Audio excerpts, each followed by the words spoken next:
ডেলিভারির পর 5টা দিন নার্সিংহোমে কাটিয়ে আজ ফাইনালি বাড়ি যাওয়ার পালা। 5টা দিন শুধু ওয়েট করে গেছি কখন বাড়ি যাব। আর বাড়ির সবারও একই অবস্থা ছিল, তারাও শুধু ওয়েট করে গেছে কখন আমি আর আমার ছেলে বাড়ি ফিরবো। ডিসচার্জের দিন ঠাকুমার দাদু সময় মতো আমাদের নিতে এলো। তারপর আমার ছেলেকে নিয়ে গাড়িতে ওঠার পর এতটাই আনন্দ হচ্ছিল যে কি বলবো।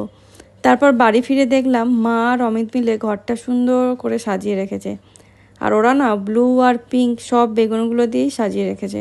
আসলে এগুলো না আমার স্বাদে সাজানোর জন্য ছিল, যেহেতু স্বাদের অনুষ্ঠান ক্যান্সেল হয়ে গিয়েছিল তাই সাজানোর জিনিসগুলো ওরা আমাদের ওয়েলকাম করার জন্য সাজিয়ে দিয়েছে। দেখে বেশ ভালোই লাগলো যে জিনিসগুলো ওরা কাজে লাগিয়েছে। তারপর মা ফুল ছড়িয়ে আশীর্বাদ করে আগুনের তাপ দিয়ে আমাদেরকে ওয়েলকাম করলো। এসবের ফিলিংসটা হয়তো ভাষায় প্রকাশ করা যায় না। সবচেয়ে যেটা বেশি ভালো লেগেছে, আমার ছেলে না একটুও কাঁদেনি, মনে হচ্ছিল ব্যাপারটা খুবই এনজয় করছে। বড় ব্লগটা ইউটিউবে